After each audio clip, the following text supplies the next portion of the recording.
So yan mga kaprobinsya, good morning and welcome back to my YouTube channel. So ngayong araw na ito mga kaprobinsya, isipakita ko sa inyo yung binili ni Tito na hyper na biik doon mga kaprobinsya at magpapakain din ako sa kanila. So tara mga kaprobinsya, samahan niyo ako at ipapakita ko sa inyo. So yan mga kaprobinsya, ito yung tatlong hyper na binili ni Tito. So yan. So hindi ako nakapag-video ng kinuha namin kasi kahapon lang to kinuha at madilim na.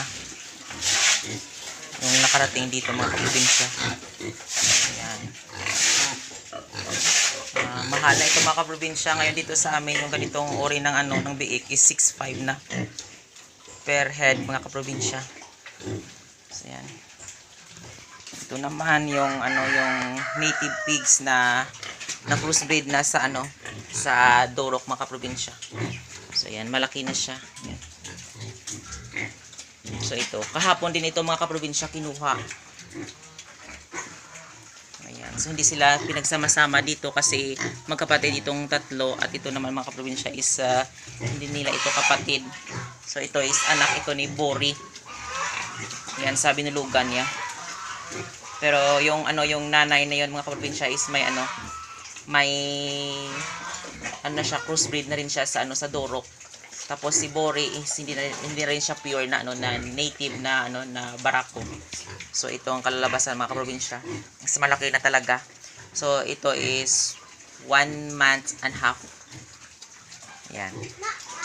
So nakikita niyo malaki yung kanyang yung kanyang tainga. Yan. So nagmana siya sa sa kanyang ina na na Dorok. So dito naman yung inahin. Ayan.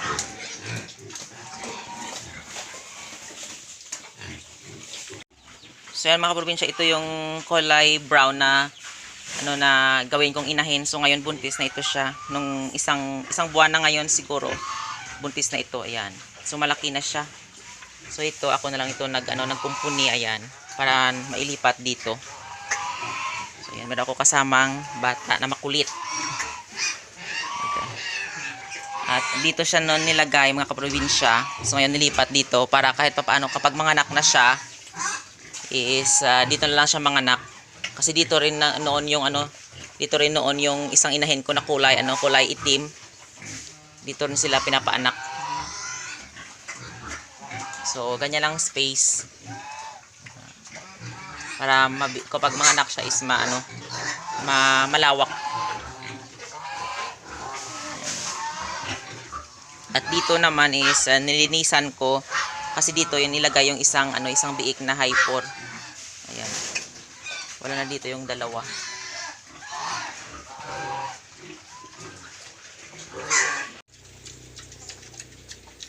So yan mga kaprobinsya, ito na yung kasama ng kulay biik na doon na maliit. So ngayon ito na siya, malaki na. So yan. So commercial feeds na yung pinapakain sa kanila. So ayan, hindi pa ako nakapaglinis. So ayan, pero malaki na. Siguro mga 28 kilos na ito mga kaprobinsya. Ganito kalaki. So ayan mga kaprobinsya, yung pinapakain ko sa kanila is commercial feeds na at konting ipa ng mais. Yan. So ito, nagkasakit ito kaya yung katawan niya is parang payat. So ito okay na din. Pero mabilis lang ito mga kaprobinsya recover at mabilis ito lumaki kasi binibigyan na namin sila ng ng mga vitamins. Siguro dahil nagkasakit siya dahil sa pabago-bago ng klima mga kaprobinsya. Kasi minsan umuulan, umiinit.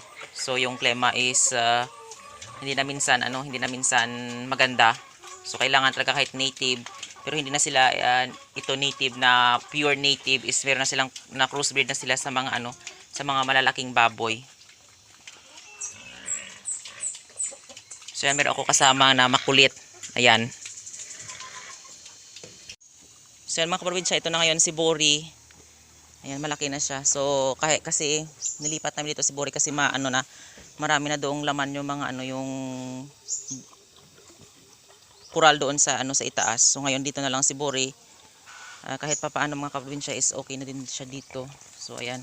Kung sa loob siya ng ng kanyang coral is maliit siya, pero kapag sa labas malaki na pala si Bori. So, ayan.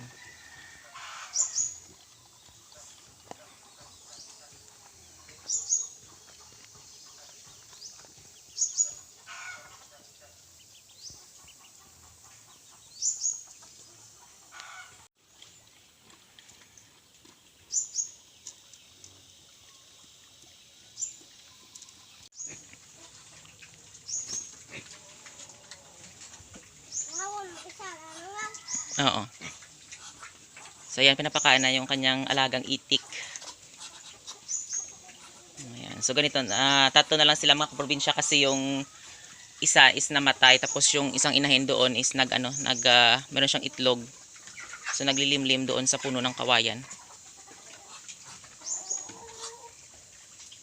Tapos yung isang inahin doon is dinala namin doon sa itaas. So, ayan, tatlo na lang sila yung natira.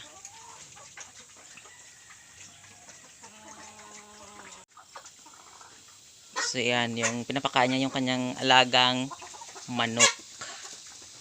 So, ayan. So, ganito na sila mga kaprobinsya. Ayan, oh. Kumakain na rin sila ng ipa ng mais. Ayan. So, mga malalaki na ito. So, ito yung malaki mga probinsya is inahin ito. Ayan. Tapos yung, ayan. Is damulaga. So, ayan. Ito inahin. So, at yung damulaga yung isang kulay red. So, ayan, meron na silang itlog doon sa sa basket. So, ayan. So, marami silang ipot or pupu. Kasi hindi nila linisan mga kaprobinsya kasi as always talaga busy sa sa pang-araw-araw. So, ayan. Minsan-minsan na lang din ako makapag-vlog kasi maraming trabaho.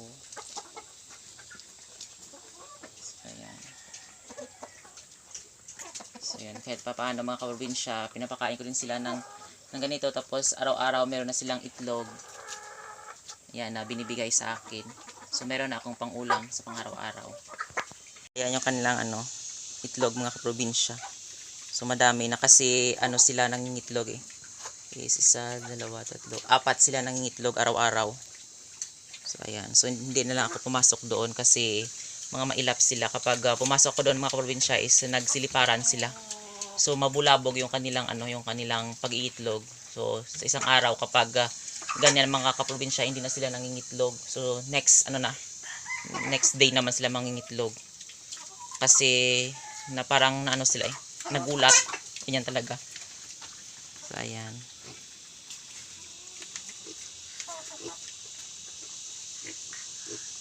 So, yung mga inahin na ito yung pinapaitlog ni Tito. Tapos yung yung mga lalaki na yan, yung mga tandang, siguro ilan sila dito. Tapos ito is isa, dalawa, tatlo, apat, 5 sila. So, ibebenta ni Tito ito yung yung tatlo. Tapos yung isa is yan yung yung gawin niyang tandang dito.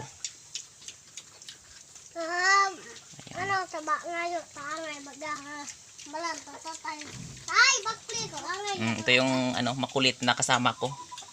So, ayan, kahit kapag gabi mga kaprobinsya, meron din silang solar lights. Ayan. Hindi pa hindi na tawag dito, hindi na linisan. Kasi sobrang busy sa maraming trabaho. So, nilalagyan dito ni Tito ng ng ganitong solar lights para yung mga yung mga ibang hayop hindi makapunta dito kasi merong ilaw. Ayan.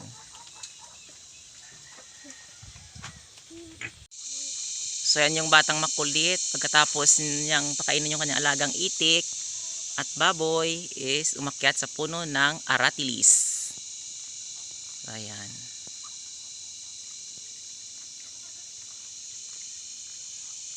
Mahilig talaga siya umakyat at kumain ng aratilis.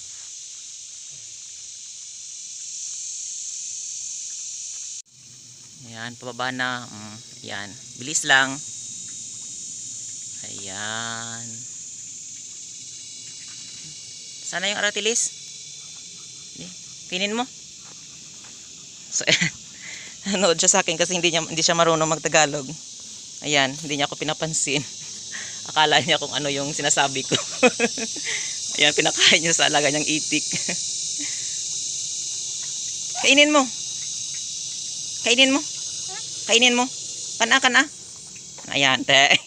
Sinabi ko yung ano, yung karaya, mga kaprobinsya na kainin mo. Na kinain niya. Ayan. So yan mga probinsya, tapos na silang pakainin yung mga alaga kong native na baboy at saka mga alagang manok, pato. So yan mga kaprobinsya, nagpapasalamat po ako sa inyo sa walang sawang pagsusupport at panonood nyo sa aking YouTube channel. So yan mga kaprobinsya, maraming salamat talaga sa inyo. Sana hindi kayo magsawang manood sa aking mga pagbablog, kahit konti lang mga kaprobinsya, kahit buhay probinsya lang. So maraming salamat sa walang sawang pagsusupport at panonood nyo sa aking YouTube channel. And don't forget to like, share, and subscribe to my YouTube channel. Thank you for watching and happy farming.